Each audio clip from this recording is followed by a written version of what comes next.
my father was violent. He punched me in the face in a restaurant when I was 7 years old. My mother was in the hotel room, and they both kind of looked at me and went, well, you did say you'd never had a nosebleed before.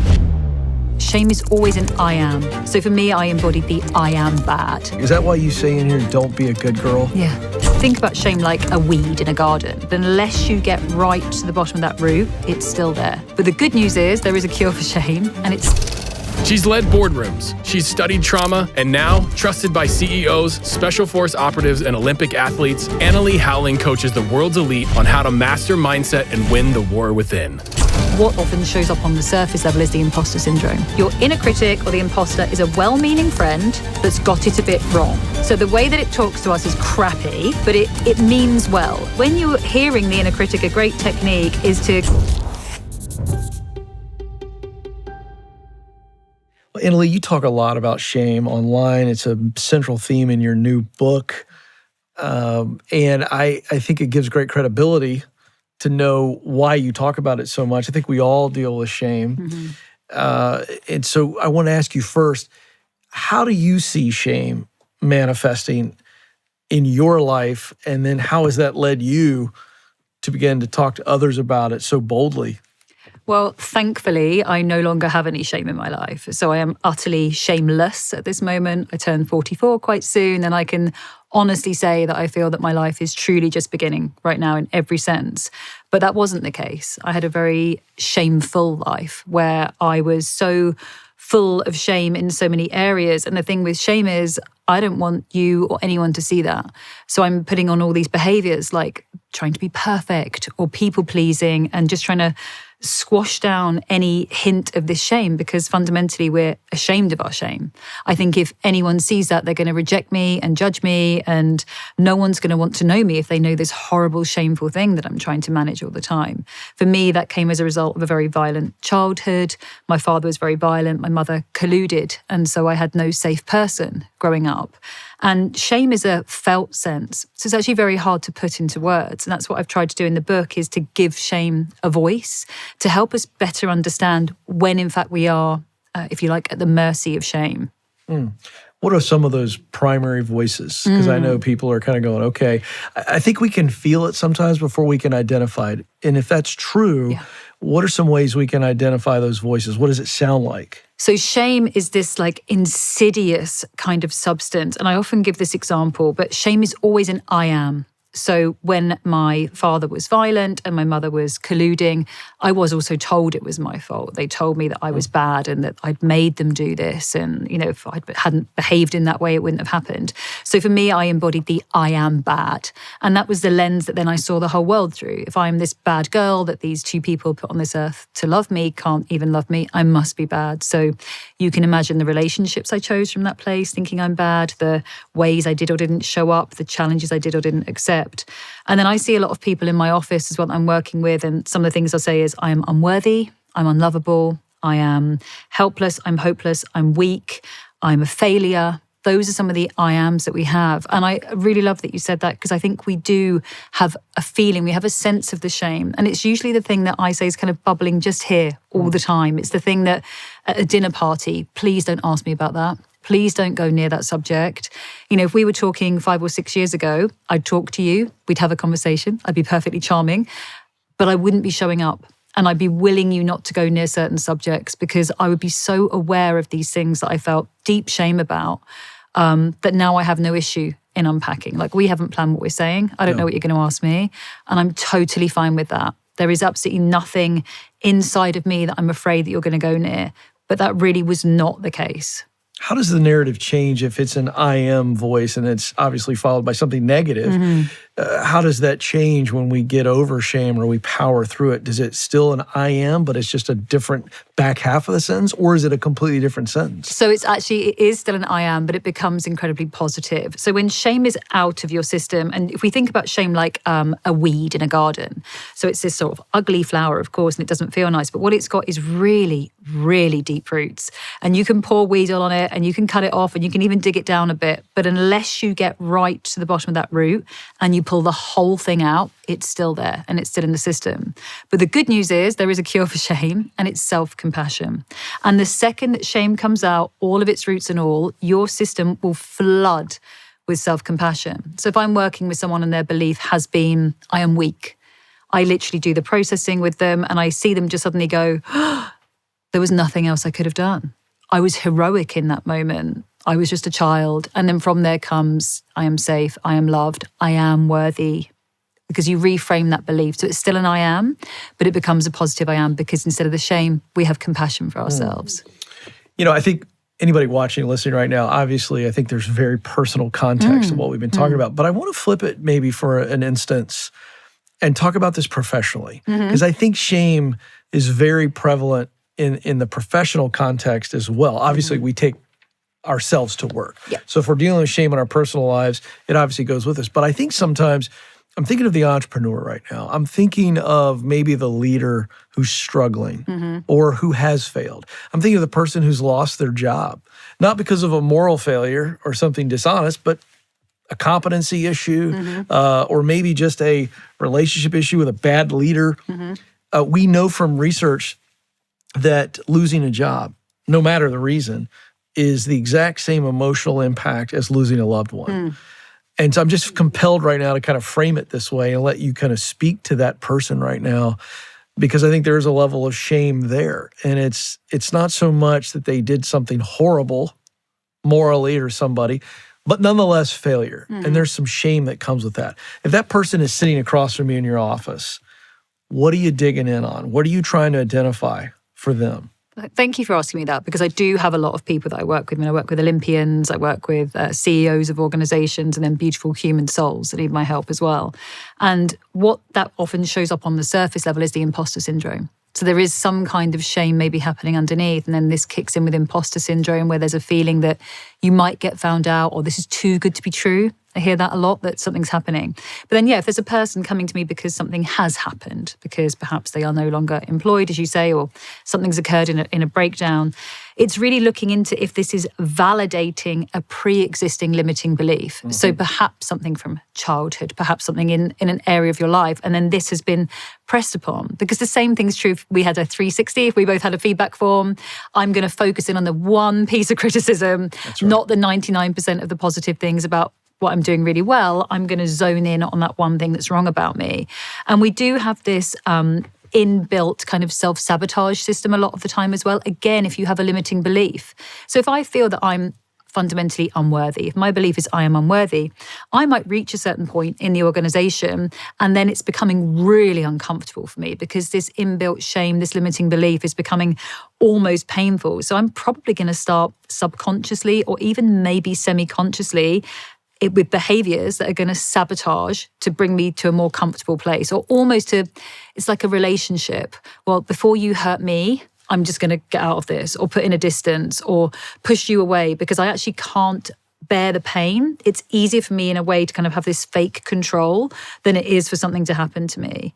But if somebody's lost their job and they're feeling feelings of shame, it's really important to try and separate out, like I say, the sort of fact from the fiction there, because shame is such a horrible voice. And the thing with shame is it tells you that you're the only one.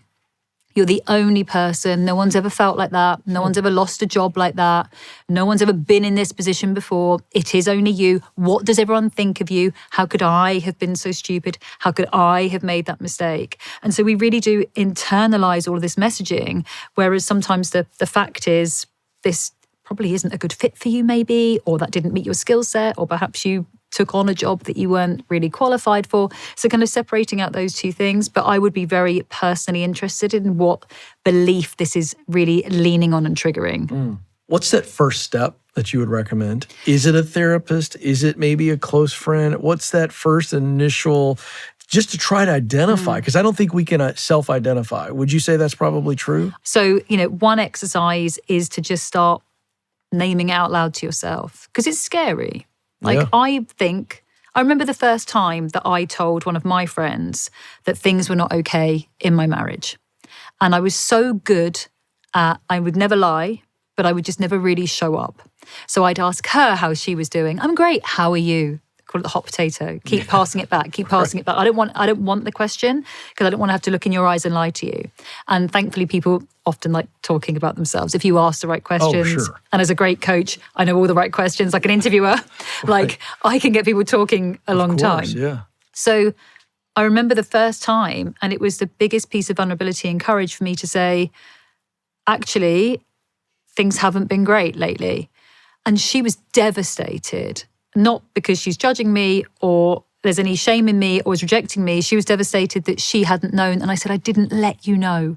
There was no way I was going to let you know. And that's the thing with shame. I was doing so well, or so I thought, at preventing her from coming anywhere near it. And I think with a lot of people, that's what we do. We don't want to overburden someone. Oh, Ken, I know you've had a lot going on, or I already called you last Thursday, so I don't want to put that on you again. Or, I'm still figuring this thing out, or it's just here all the time. It's the thing, like I said, that I don't need to ask me at a dinner party, or I've got my nails in my palms, white knuckling through something. We have got this feeling of it all the time, but maybe we haven't quite got a handle on the exact event or how to define it for ourselves. How much of your recovery process led to the work that you're doing now? I would say quite a lot of it was during my own career. So I had a huge burnout when I was 29. And I now understand that I was trying to outrun my childhood trauma. So I had a massive job, big PLC, FTSE 250 in London, had the Range Rover on the drive with the house in the right postcode in London. I had all the stuff, all the things that were going to make What were you doing? I was working in property and construction, in sales. And I was really good at it. Really good. I was really good. Crushing it. Yep. And I was crushed. And I went on all of these tests and anything because I was perpetually a bit unwell but didn't quite know why. I wasn't myself. I was beginning to really struggle because your body will stop you if things are completely out of alignment. And I wanted it to be anything other than the glaring truth. And so I was hoping it would be like a gluten intolerance. And I wasn't intolerant to gluten. I was intolerant to my life. And I had to change something. And I didn't want to face that truth.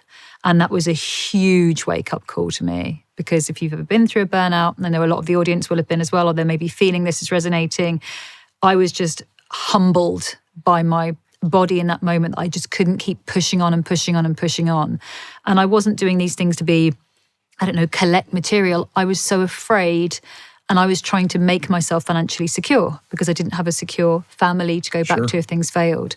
And I understand that I was running and running and running and trying to outrun my trauma. And in doing so, trying to outrun this deep sense of shame that I was in fact bad. So I had to prove it. And I worked in property and construction way before Me Too. I've been touched at work, groped, told to stay out, told what to wear. I sort of loosely joke because I can look back on it now. It's like being a corporate courtesan, but that was how it felt a lot of the time. And I have an MBA in economics, and yet I felt like I was just, there to be some sort of accoutrement for the entertainment of people. And it was so invalidating, but it jumped on my shame because I already had it. So it revalidated that huge I am bad sense of shame, and yet something else I needed to cover up. And then when other things started happening, like my marriage failing, that again was just sort of jumping up and down on this great big sense of, underlying limiting belief in me of being bad. So in answer to your question, I think I probably wouldn't have stopped unless my body stopped me in the burnout. And from there, I was led on to coaching, which a friend gave me a coaching session. This is before it was cool, and Wendy Rhodes did it. It was weird, woo. Yeah. But it was so impactful to me. It really cut through my noise. It got me into what I now know obviously is my subconscious in this guided visualization. And I hadn't managed to get anywhere near that. It got through all the anxiety and everything else and connected into something so deeply for me. And then from there, because I'm a type A, I was like, I need to know everything there is about coaching. So then I took myself off to the States and lived in North Bay, San Francisco for a while, where the home of coaching is. And so if I'm going to do this thing, I'm going to do it the best. Yes, right. So I did every qualification, every certification, you name it, got a certificate for it, the best one. But in doing that, actually, I thought I could go to those courses, and I'm quite smart and I'm going to work hard. And I thought, this is great. I won't really need to be vulnerable. I'll just pass all the tests. And I was wrong.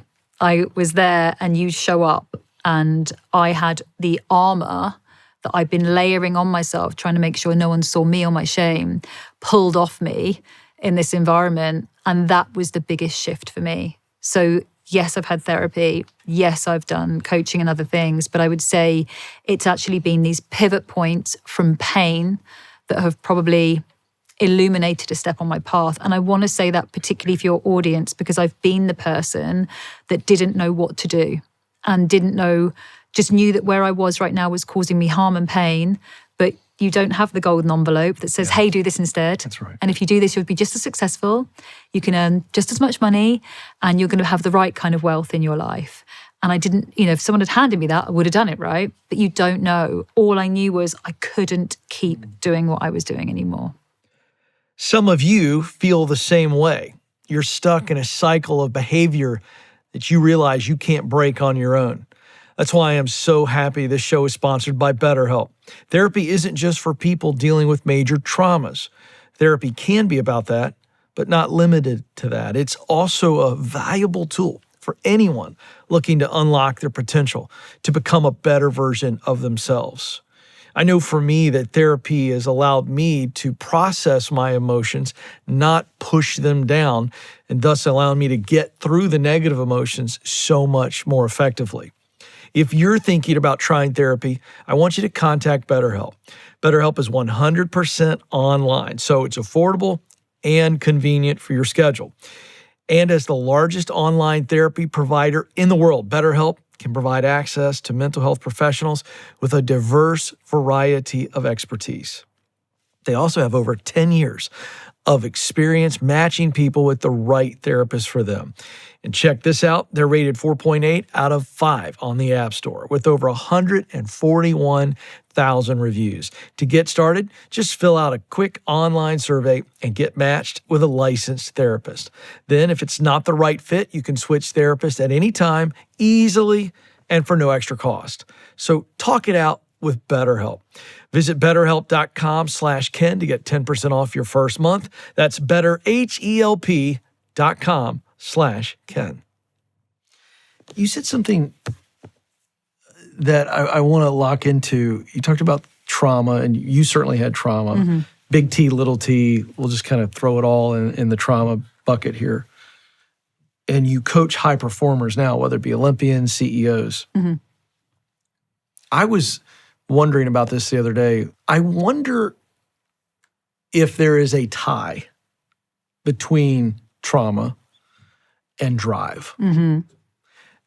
And I don't want to oversimplify it, and I don't think you can throw a blanket and just say everybody that's driven and everybody that's successful is driven by trauma. However, I wonder if we could say a lot of high performers, whether they're healthy or not, they're in some way, they're driven by past pain. Would you agree? I don't mind if you disagree with that. Yeah, no, I do, actually. And I'm thinking, to be very careful what I say. It's like it's about who I talk about. So right. I work with more than one self-made billionaire. Right. And often the wealthiest people have the loneliest stories. And because they invalidate their trauma because they are lucky. And I have nothing to complain about, which actually I think prevents them from getting help. Because they think they're going to be judged by, maybe not me, but by someone because, well, you don't have any problems. Yeah, you're so rich. How could you gripe about a rough childhood? Yeah, right. They'll say something like, I always had food on the table. I always had a nice holiday. I always had, or self-made, I'm successful from quite an early age or something else, or I'm successful now. And trauma doesn't discriminate. Trauma does not discriminate. Who you are, your background, your wealth, nothing. There's someone in the book as well who, trigger warning, just going to talk about sexual assault. It's a very raw and authentic account of sexual assault, one of my clients.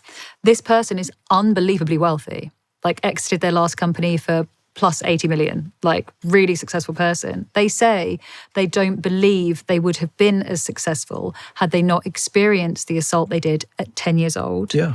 Because the underlying limiting belief from that was, I am not worthy.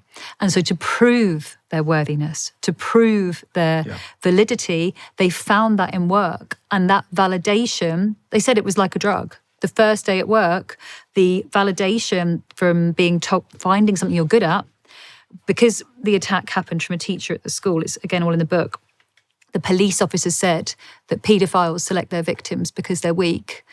And so that stuck in their head, understandably. So now it's to prove they're strong. Correct. And this place, this opportunity, work, has given, I'm good at it, and it's making me feel worthy and it's making me feel strong. And then 40 years, that shame and that secret stayed hidden. I was the first person they told after 40 years in session.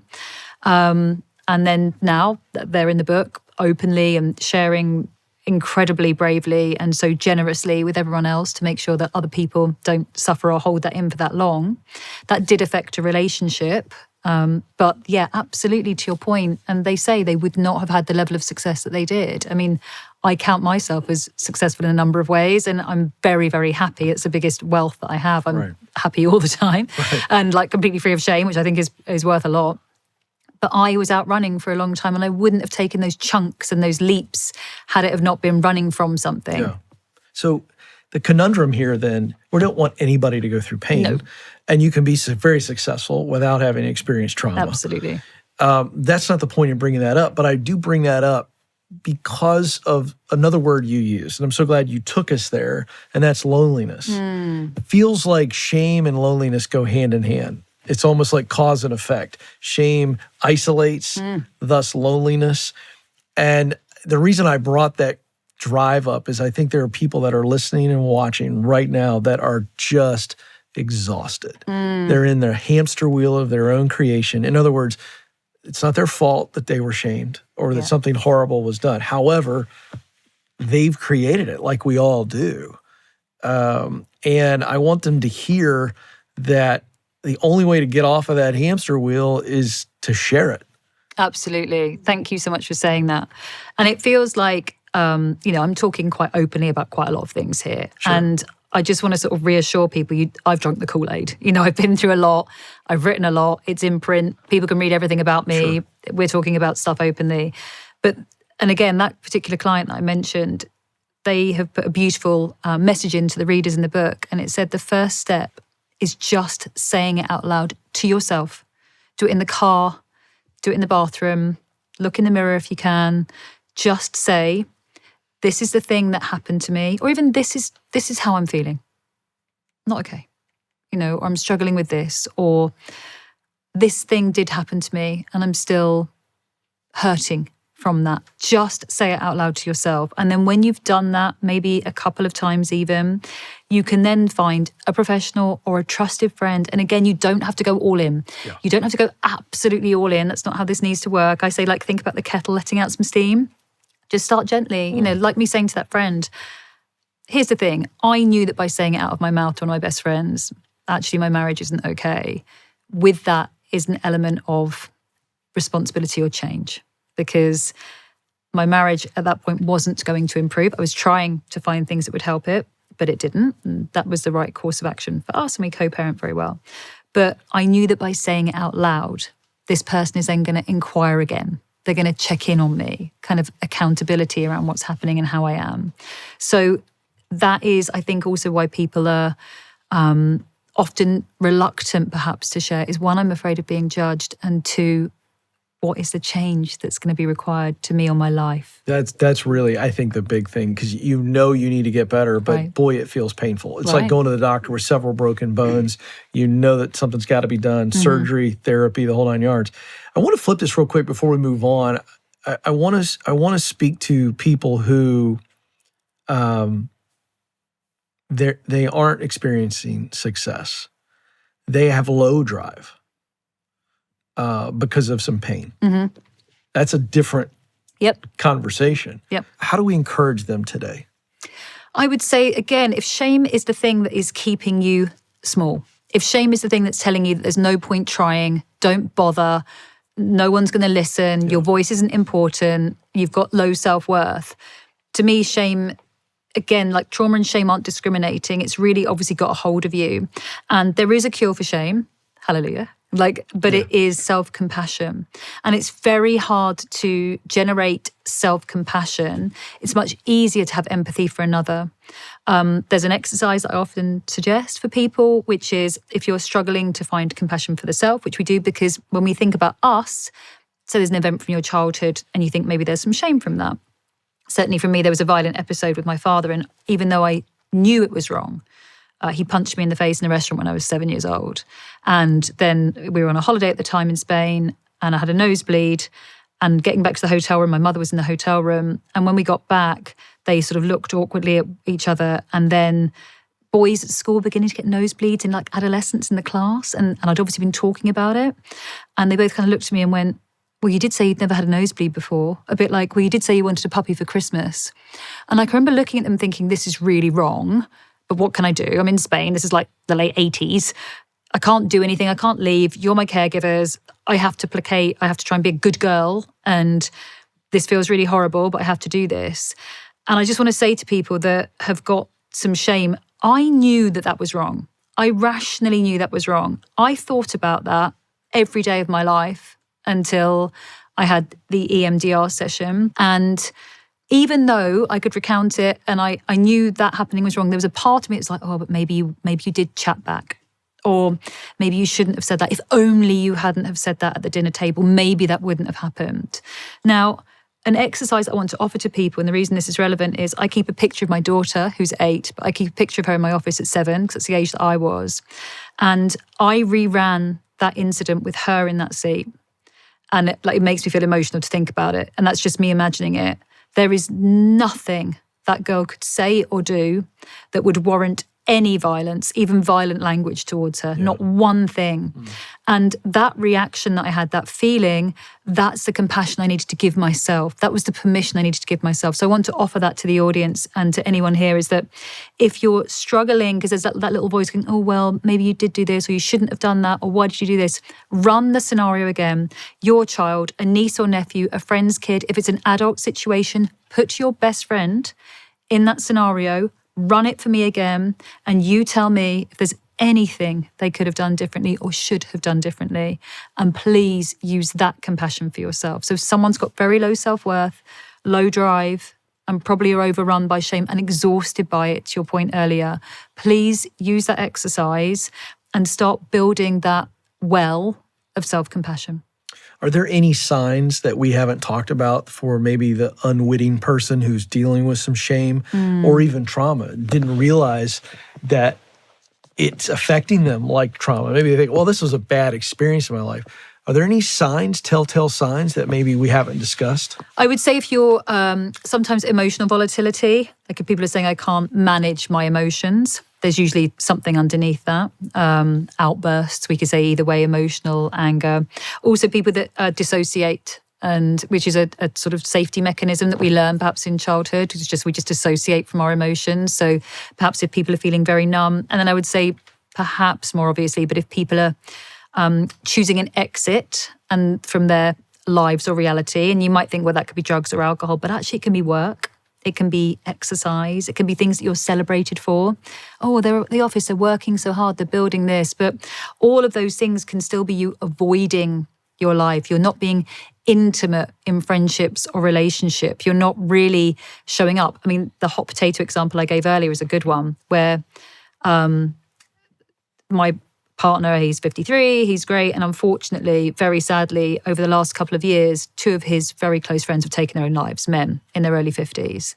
And he, as people often say, the last person you'd expect, always so happy, always asking about you, but didn't know what was going on with them. They keep you away from their shame.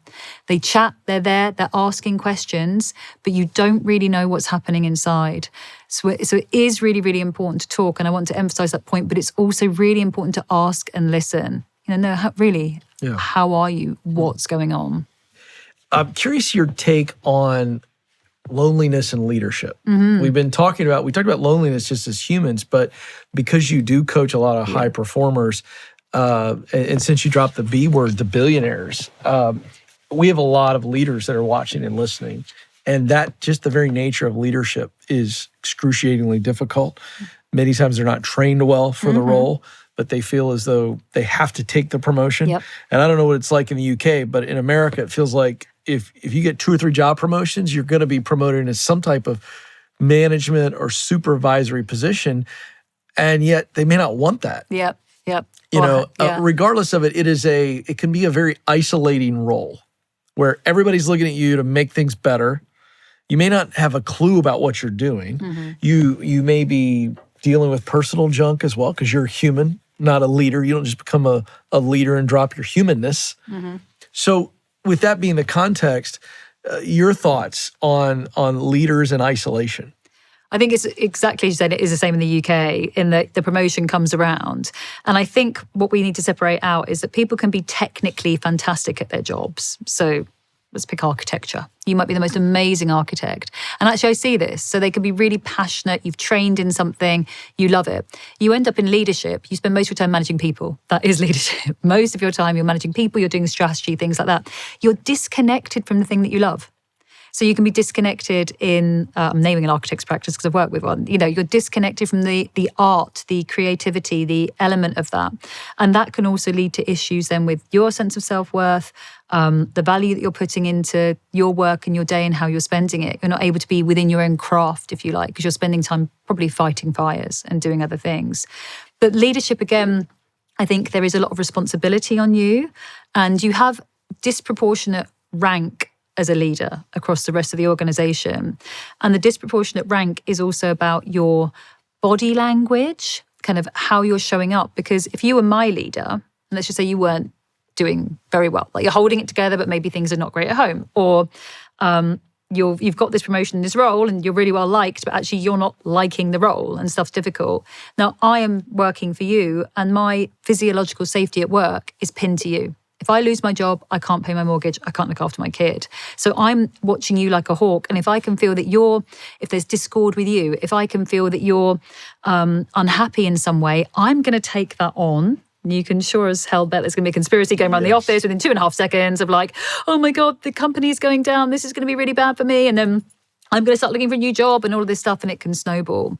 And it is a lonely place. I think, thankfully, I work with a lot of organizations that they'll get someone like me in for their top talent, and all talent, but I tend to work at C-suite. So, and again, the loneliness comes in how can you complain?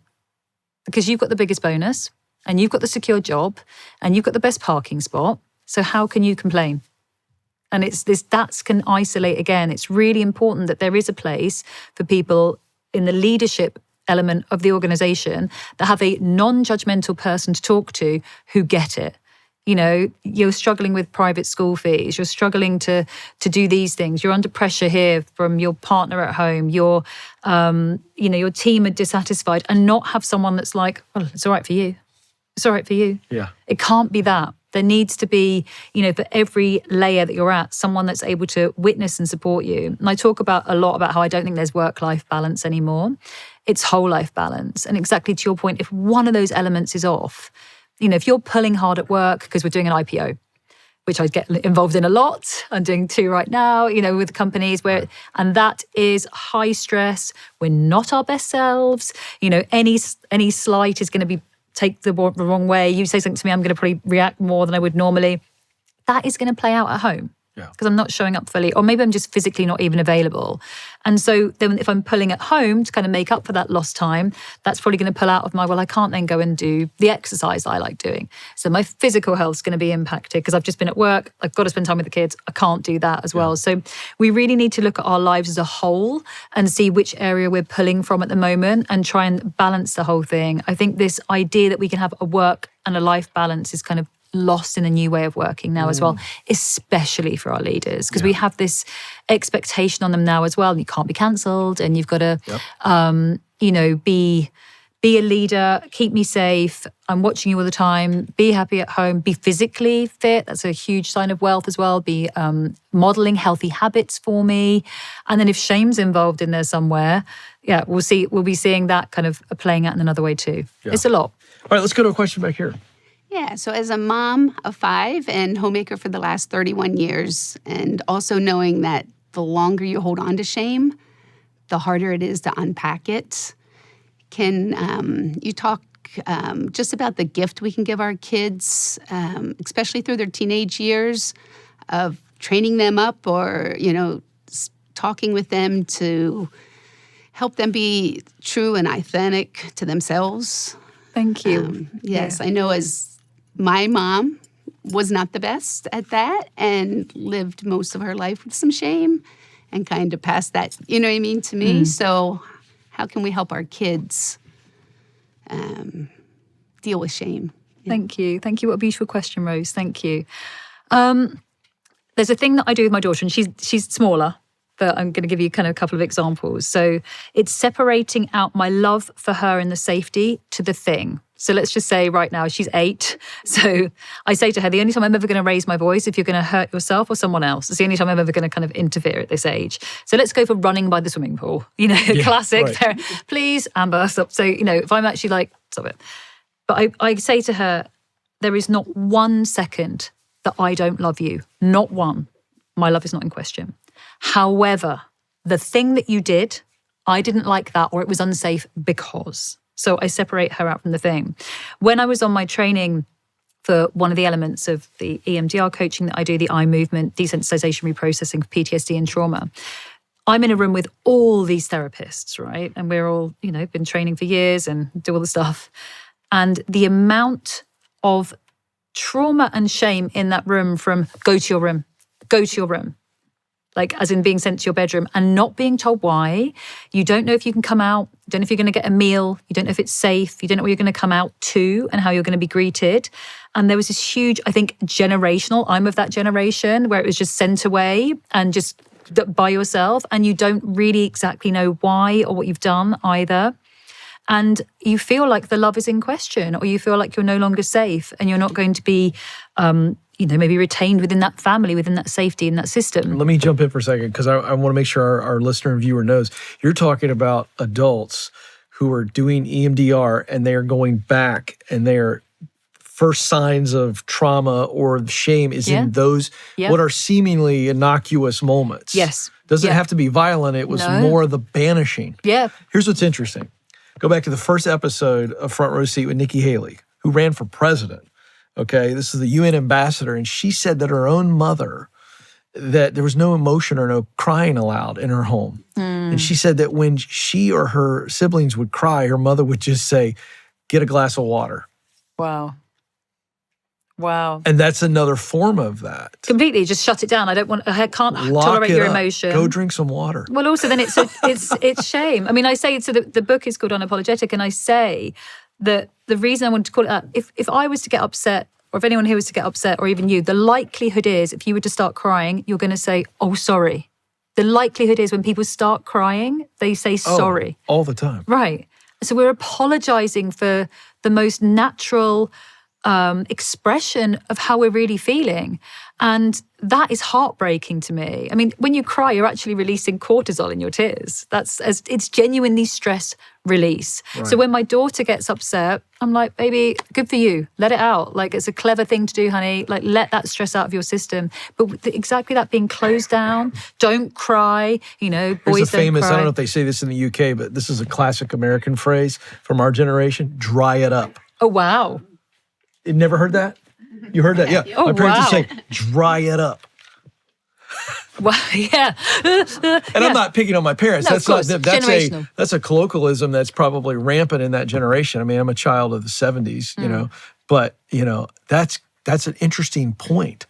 It is the body's natural release system, and we're anyway, keep going. So I jumped in there because I think that's fascinating. Yeah, you're taught early to make somebody else's comfort and put their needs above your own. That's exactly what that is. Yeah, and that is shame. So you're already feeling shame for not doing the right thing, for making someone else feel uncomfortable. And then we wonder why we don't ask for help. Then we wonder why our teenagers or ourselves, or we lock it down, dry it up, like all of these, I'm going to do like all these statements, because I've been told so early that there's no room for that.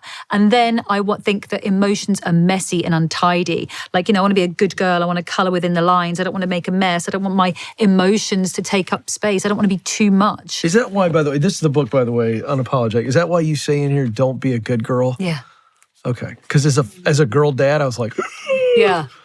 Where do girl dads take on shame? Right. I really want girl dads to read it. That's one of my big things, because I think girl dads who love their daughters dearly and are amazing, I just want them to know some of the things that we kind of come up against and places we may take on shame from, and conversations you can have around it. I had the most amazing chat with a guy on the plane, like who's, his daughter's been going through some bullying and some tough times, and he's like, I'm trying to do these things with her. I'm like, please, have a read of this and, have a way to frame it. And so with teenagers especially as well, it's making them know your love is never in question.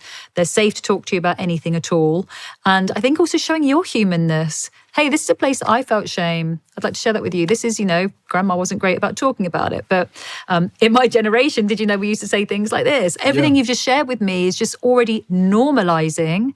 Oh, wow, actually, yeah, that is happening to me. And I want to just offload a bit of this. And again, the kettle metaphor, just allowing a bit out at a time and sort of not reacting, but letting them know, because they'll be looking at you the whole time like, oh, is it okay? I just told them that I smoke some weed or something, like what's next? Like just letting it out and just seeing the reaction. My love is never in question. My love is never in question. There is never 1 second I don't love you. If we need to work on this thing, we work on this thing. Two separate things. One of the big issues in the American workplace is the big phrase that you see all over the place is it's toxic. Now, whether it's toxic or not, the reality is that dealing with difficult coworkers, the workplace bully, the gossip, the suck up, whatever you want to call it, all different types of difficult people. You and I can lay them all out on a whiteboard.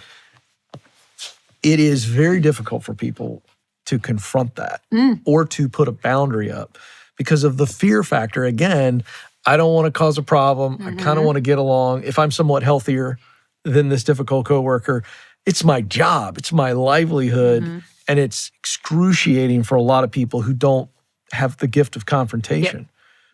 In that situation, they're sitting across from you. What are you saying? How are you coaching them to deal with that difficult coworker? So there's two things that you could do. Get me in to go speak to HR. Right, there's that. Well, the reason I say that is, and I'm going to offer this because there will be HR and there'll be leaders listening to this. And I ask people this question because they often get me in to deal with a tricky person. Right. So everyone's complained about Jeff. And so they like, hire you to coach Jeff? Right. But I ask them this question first. And they're like, oh, because this person is always good at their job. Let's be frank, they earn money. Because if they didn't earn money, they wouldn't be in the company. They would already gotten rid of them. Right. Because let's be honest. That's a great point. Right. So this is number one. Jeff is clearly there because technically, or let's call him, commercially, does really well for the business, but no one likes Jeff and he really rubs people up the wrong way. Right. So we're now at the point we have to do something about him, but we kind of want to we obviously really want to keep him because he makes us loads of money and we wouldn't have tolerated this for so long if he didn't. And I always start with this question, say, do you pay him? And they're like, well, I'm like, do you pay Jeff? And they're like, well, yeah, of course we do. Like, we pay him a salary. I'm like, right. So you're telling me that you're rewarding his behavior. So you can be telling him anything you want. Don't do that, Jeff. We told you before. We don't like you to do that. Because they get me in as like a last resort. No, we've told you can't do that. It's against the company's values. But you tell him that, a bit like a dog. Don't get on the sofa. And you're like lonely on a Friday. You go, oh, go on, let's have a cuddle. And then dog gets on the sofa. You're telling this guy that his behavior is unacceptable, but then you pay him and you keep paying him. So I'm like, this is on you guys. This is, do you mean what you're saying? Does this behavior actually need to change? And I will do my best with this person. Very, very generally speaking, I'm going to really generalize here. I get sent two types of people. One, a person that everyone loves, but they've been promoted to leader, as you say, and probably didn't want the job and they haven't got the leadership impact. So people aren't really following them, but they love them. Or the person that's unbelievably difficult that no one likes, but they want to keep in the business because they're making money, frankly. We need to find a way to work with them. Both of those people usually have a lot of insecurity, often the person that's difficult worse. So I am really happy to work with that person because typically we get through it. There's a lot of imposter syndrome, hence the defensiveness and other stuff. But that's one way of me framing it is if you're financially rewarding this person's behavior, you are part of the problem. Okay, that's one thing. And then for the person listening, the employee, if your company is actively and continually rewarding this kind of person, that may genuinely be a culture that is not aligned to you and you may find it a little bit tricky, maybe worth looking around.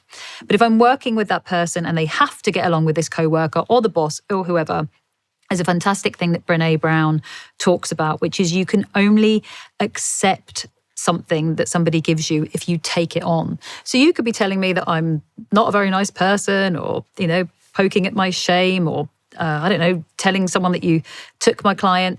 If I take that on, I take it home, I take it to heart, then I'm accepting it, okay? It's like if you gave me a really horrible thing to hold or something smelly or yucky or something like that. I don't have to accept it.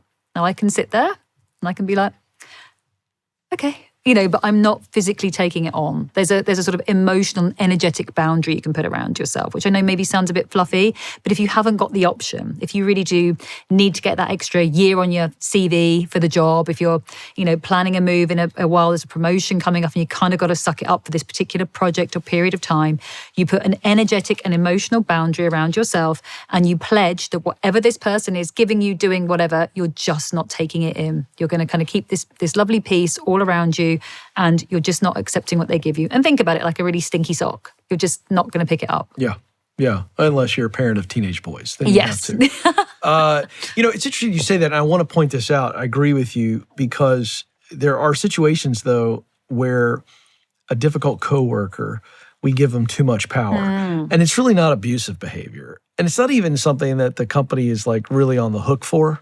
This is just, you got to decide, there are some of these people in life, and I'm giving them way too much power if they're irritating me that much.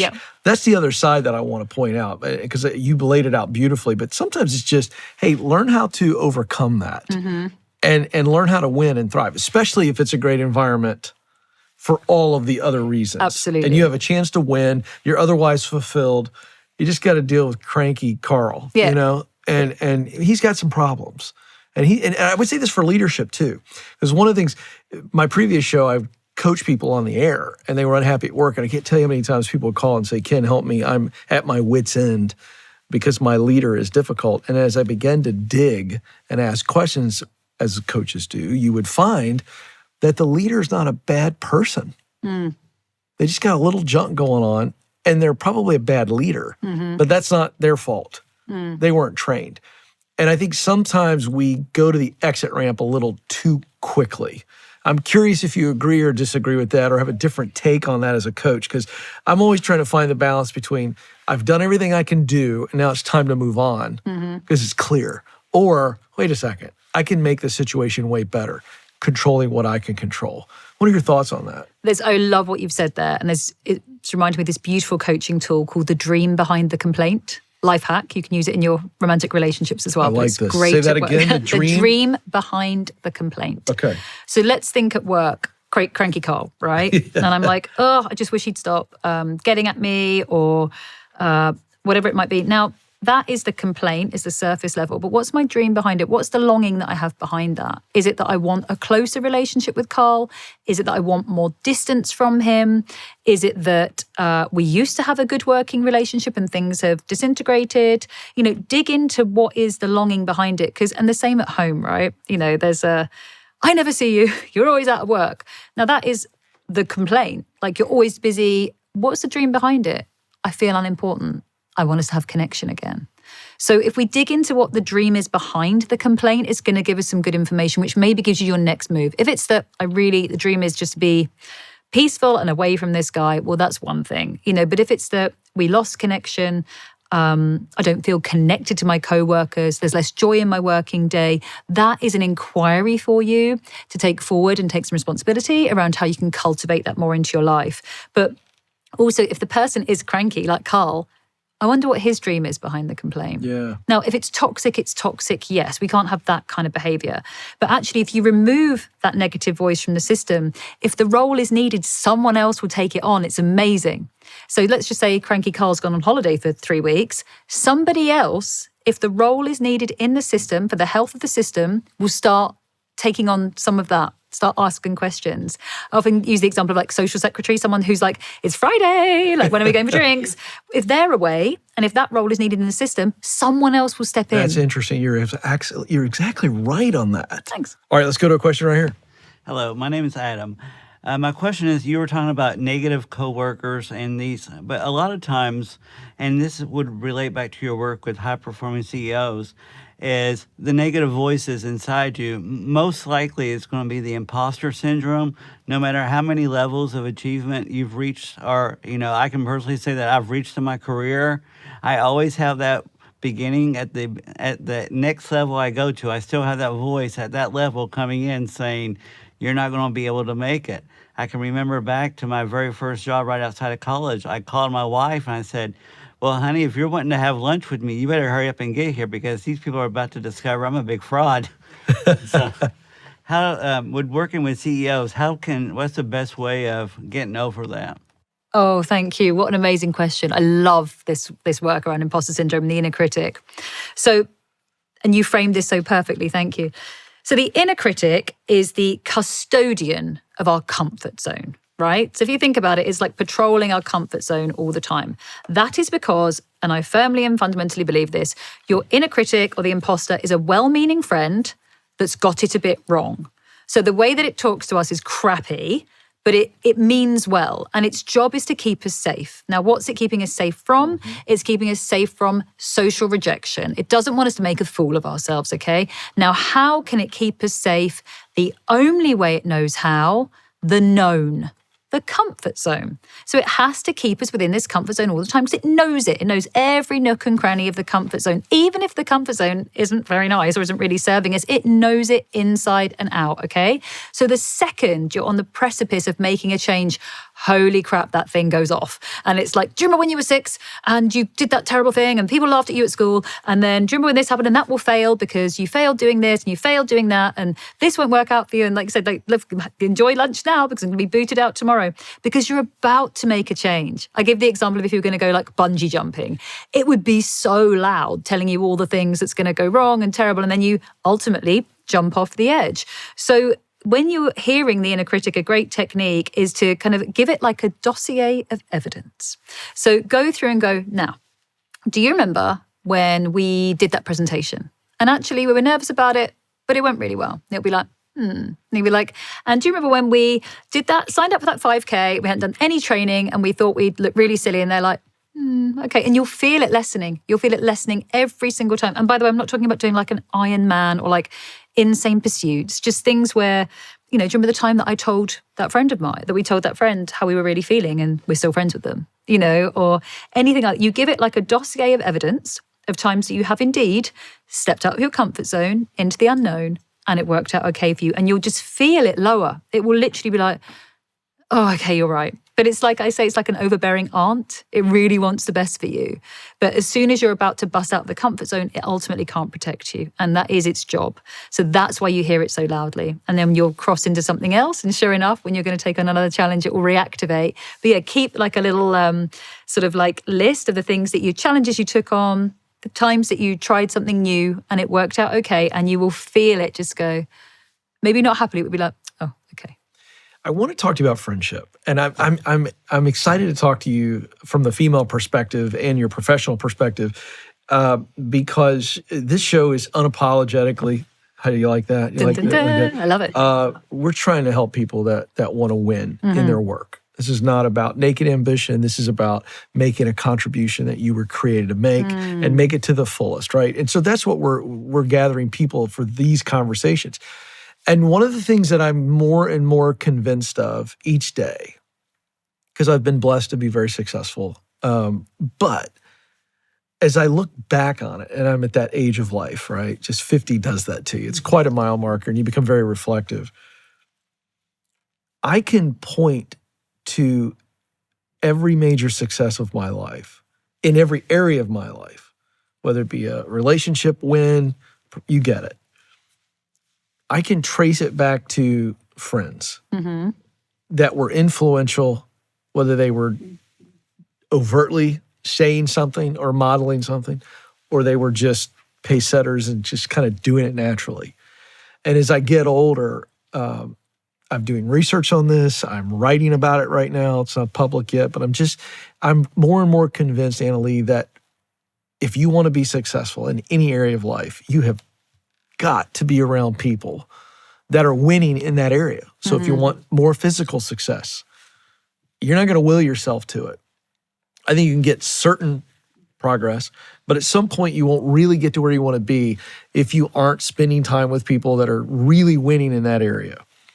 Now, dudes do it differently, but I'm curious, with that being the context, how intentional are you to be around women that are winning in areas that you want to win? Do you think you're doing it enough? Do you think you could be better at it? What kind of women are you looking for? Because I want the female perspective on that. Sure. I'm very fortunate. I feel blessed at the moment as well so a lot of my private clients are men, so ultra high net worth athletes, things like that. Not always, but just seems to fall that way. And then I had wanted to work in sort of a more female focused environment where I could learn exactly everything you're saying. And then with the book, it's entirely female. Everyone that I'm working with is female. And that's new for me. I mean, having come from construction and property, that was very male-dominated industry as well. And my literary agent, is the most fierce, fantastic, hardworking, incredibly talented person who, you've got agents, takes a stand for me with the book and things like that. And we'll be doing another one down the line as well. And then I have my manager as well, and she's incredible and brings this energy. And both of them are also really, I would say, kind of pushing me and encouraging me right now to be putting myself out there in different ways that I haven't before, and leveling up the business, expanding. So I've been in a place right now where I've written the book. I'm obviously taking this around and having conversations with you and doing incredible things like that. But I do feel like I'm in this position where I really want to lean back into the leadership and the business and everything that I have learned, but take that with the kind of humility, human element of everything that I'm doing.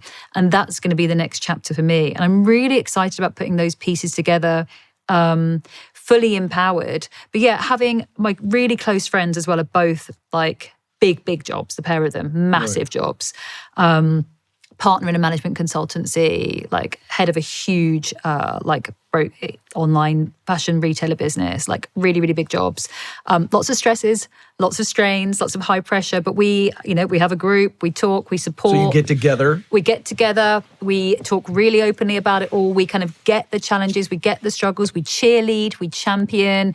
If we can help, we will. But I think exactly as you say, and also the other thing we do is there is no sort of opportunity for obviously any shame to be hiding if someone's doing something, if they're not doing so well in one area, the whole life balance, if someone's dropping off in an area, maybe their health is suffering, one of us might tap in and go, hey, listen, I know you haven't been able to look after yourself so well. Let me help you here. To your point, let's go and work out together or something. If you were going to come up with archetypes or a type of friend that every female needs to be successful as a human, forget professional, but professional is a part of it. What would you say those friend archetypes need to be, or who are they? You need a cheerleader who is happy for you, kind of despite what's happening in their own life. So what I mean by that is, I did a post and it went very viral about how you can't be friends with anyone that's jealous of you. And I stand by that, because that person is even a hint of jealousy. They're not genuinely happy for you. What they're waiting for is a crack or a chink in your armor for something to go wrong. And that is a horrible sort of thing to have around you, that energy. So, and I've been the friend where things have been really tough in my life and in my personal life. And maybe someone got the relationship when I was still single and still heartbroken. And I'm still happy for them. There may be a little bit of me that's like, oh, I wish that was me, or when's it my turn? But I'm still happy for them. And that's the friend that you need. That, you can be really honest with, that there is no judgment and no shame, but there is ultimately a cheerleader and really wants the best for you. And that doesn't mean like being subservient or, you don't want someone it's an equal relationship where you're doing exactly the same for them. But I think that is so powerful. When I have forgotten my own worth, one of my friends will step in and remind me. And there've been plenty of times that I'm like, I can't do this. And they go, yes, you can. And not only can you, I'll stand next to you. I'm not going to do it for you. And that's what I say to them. I can't do this for you. I'm not going to do it for you or whatever. I will stand next to you. I'll be there with you every single step of the way. And while I'm doing that, I'm reminding you of your own strength and maybe handing you bits of it back. You'll never be on your own. You won't be crying on your own. I'm going to be with you throughout this whole process. But you have absolutely got this and I've got you. Yeah, I love that. So good. Where are you challenged right now? I'm just curious. So right now, I've had to be very all in on the book, which you've done books, so you know how this goes. So publishing, I've obviously learnt a new skill in the book, but also learnt a new industry in quite an extreme, intense way. I would say that's challenged what I refer to as sort of my more spiritual connection. I feel I haven't been able to be, and I link that to my creativity.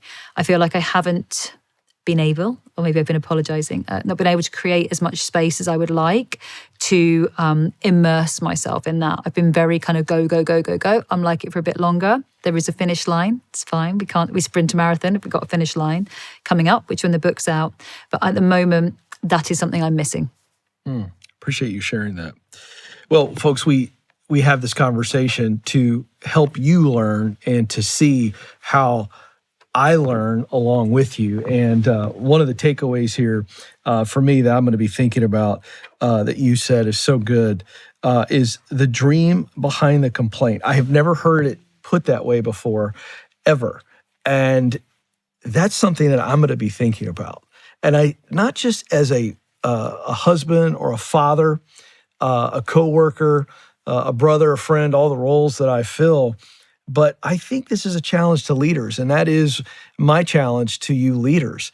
This, to me, is a great way to lead your team when they come to you with something that is maybe feeling like a complaint or a challenge, to really step into that question that Annalie gave us. What is the dream behind that complaint? I think this is personal and professional gold to give us time to pause, to actually dig and be perceptive, and to feel what we need to feel in the process so that we can allow ourselves to feel what others are feeling. Just absolute gold. I'm going to be putting that into play with my teenagers, my wife, and everybody around me, so be warned on that. Hey, listen, if you've enjoyed the conversation, would you make sure to let us know by liking and subscribing? Also, if you'd like to join us in studio for a future live recording, check out the link in the show notes for up-to-date info on our guests, dates, and opportunities. Well, this was really, really fun. I wish I could develop a British accent. I think I would just be so much of a bigger deal. It's so fun to hear you talk. I know you all enjoyed it. I learned so much. Would you all join me in thanking Annalie? Thank you very much. Thank you. So fun. Thank you. It's been an honor. So great.